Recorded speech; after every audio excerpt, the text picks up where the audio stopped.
Alopecia has the ability to strip a person of their identity, and in the process it can strip them of their self-esteem.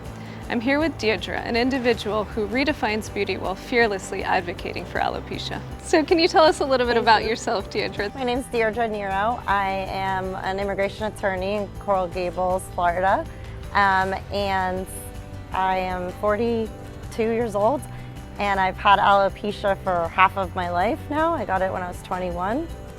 And alopecia is an autoimmune disease that causes your own body to attack the hair follicles. So actually, I don't have any hair. I'm completely bald on my head. I don't have any body hair, eyebrows, eyelashes, nose hair. So I have the most severe form of alopecia areata.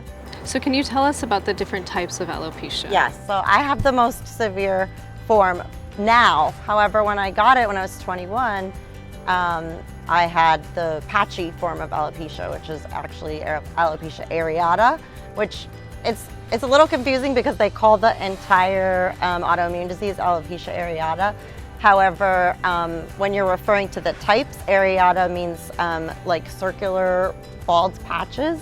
You can get just one, like here, or you can have them kind of all over your head, depending on the severity.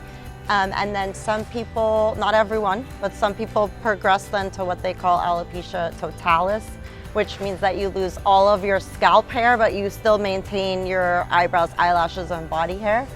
And then a very small percentage of people that have alopecia will progress to what they call alopecia universalis, which is what I have now, which is the most severe form of the disease, where you lose all of your scalp, facial, and body hair. And can you share with us what it was like in the beginning, like emotionally? What did you feel? So when I first found my first patch, I was 21 years old. I was actually living abroad in Europe, in Spain, and I had really long, thick, curly hair my whole life, and I had never had an issue, up till age 21. I had never found a bald patch, really thick, beautiful hair. And one day I was blow drying my hair and I kind of flipped my head over to dry the side, and I just found like a patch about that big. It was about the size of like a silver dollar, perfectly round and smooth, right like here on my crown.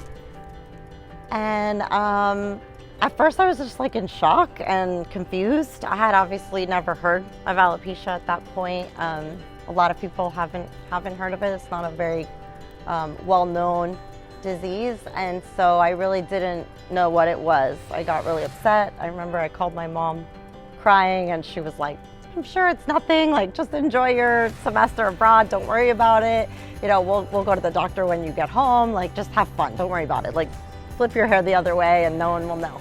So basically that's what I did for those couple months. And then when I got back to America, I remember I showed it to her, and she was like, I remember seeing her face and like the shock in her face, and kind of like her face dropped. You could tell that she didn't think that it was going to be as bad as it was. Remember, this is before iPhones and texting pictures, right? So like she had no way of seeing it.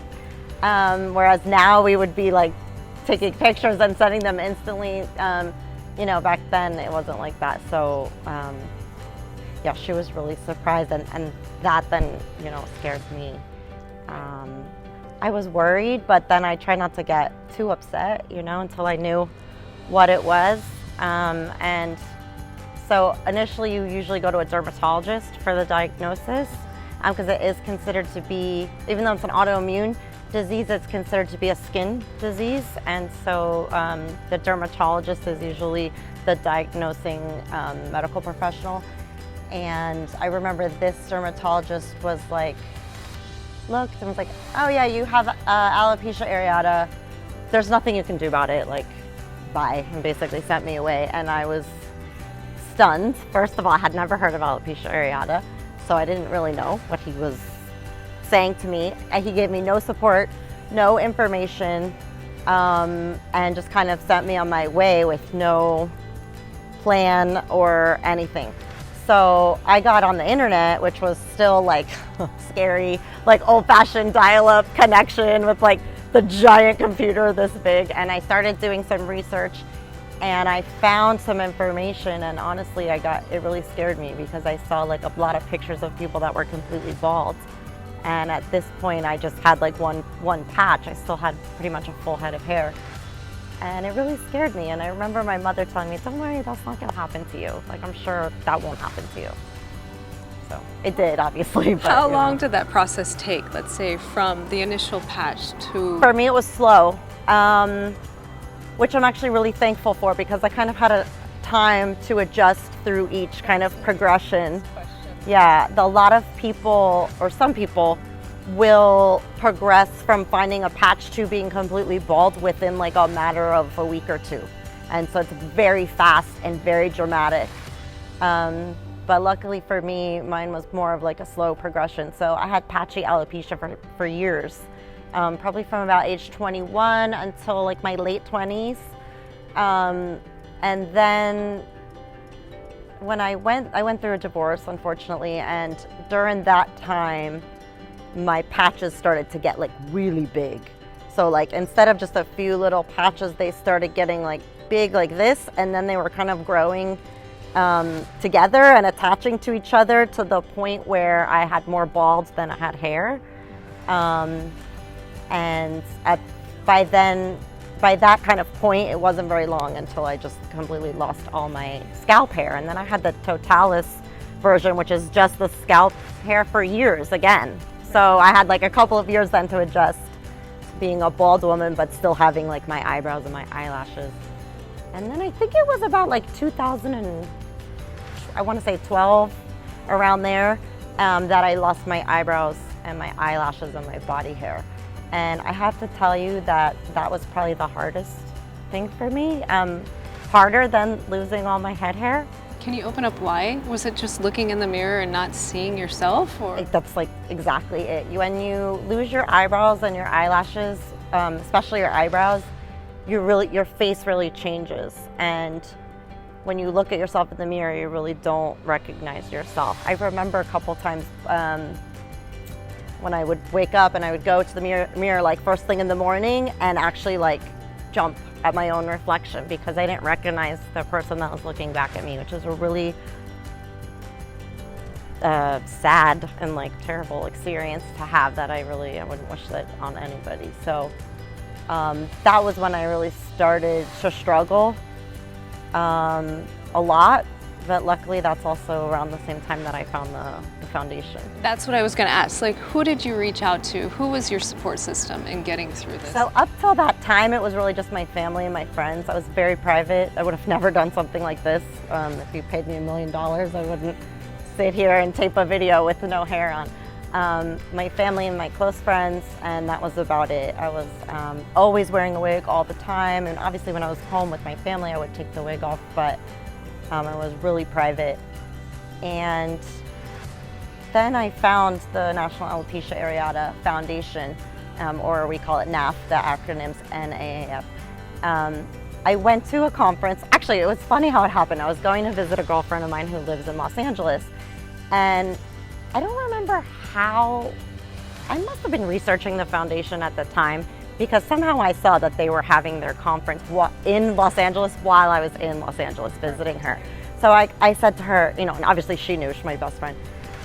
I was like, would you drive me there? I kind of want to just check it out and see. And I'm like, you could just drop me off and like come Did get she me. know already? She knew, okay? she knew. She was like, she's my closest friend, so she already knew. So she was like, of course, because she knew how much I was struggling, So she went and she dropped me off. She didn't come in with me. I wanted to, have that experience. And I remember I walked into the conference and immediately I saw like 100 bald heads, and I was like, oh my, I couldn't believe it. But I had a hard time with it at first. I remember that first conference, I sat in the back.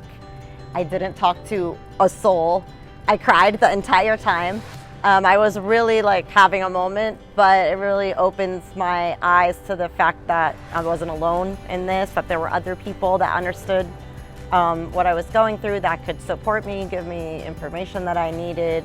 and just helped me through, living with this really weird autoimmune disease. And so the following year I went back, and I really, that's when I kind of dove in. I started talking to everyone and introducing myself and really getting involved.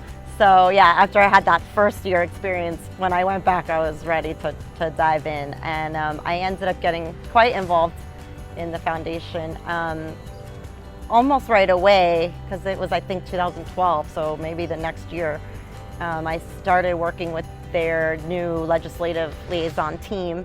They actually started like an advocacy team to help do, they don't like to use the word, but like lobbying efforts basically on Capitol Hill and also in the local district offices of your congressional representatives, really kind of educating the members of Congress about what alopecia is, but also advocating for our causes, So usually our key, it changes every year, but, key things that we'll be talking about are increased funding for the National Institutes of Health. We've had a bill a couple of times now where we're trying to get wigs, or the fancy word is cranial prosthetics, classified as durable medical equipment so that they'll be covered by insurance. Right now you can't get a wig covered by insurance. It's very difficult. Very expensive to different degrees, but yes, quite expensive. And unfortunately, they see alopecia as more of like a cosmetic thing, and so you can't get coverage for, even with the prescription from a doctor saying that it is basically your treatment, you can't get it covered. So we started advocating for things like that. Which is amazing. And going off of that, I'm going to ask you, how do you feel about Congresswoman, Representative, Ayanna Pressley, yes, coming out? And amazing. It's so funny. So for those of you that might not know, the Representative Ayanna Pressley, she's a Congresswoman, and she recently, I think it was just like a couple weeks ago, literally just came out with a great video. It's amazing, that she started pushing out through, social media and online, and just went all over the news, like really went viral, that she came out with alopecia. She started the video with her wig on, kind of like what I like to do. I think she stole that move from me, actually. Probably. That's my move. Starting out with her wig on and then taking her wig off in the video and really talking about alopecia. And since then, she's just gone like, I'm actually really impressed with her, how quickly she's been able to kind of just go out there and be bald. I'm pretty sure I saw her on the floor of Congress, like doing a vote with no hair on, and she's just been like really just out there advocating and just kind of embracing it right from the beginning. So it's been awesome, and it's been really cool for our community. And she's actually signed on as a co-sponsor almost immediately after she made the announcement. She signed on as a co-sponsor on our bill that we're working on right now for the coverage for wigs. Fantastic. Yeah. So she was very honest in her video, and she said that she still hasn't fully come to terms with it, which is going to be incredibly hard.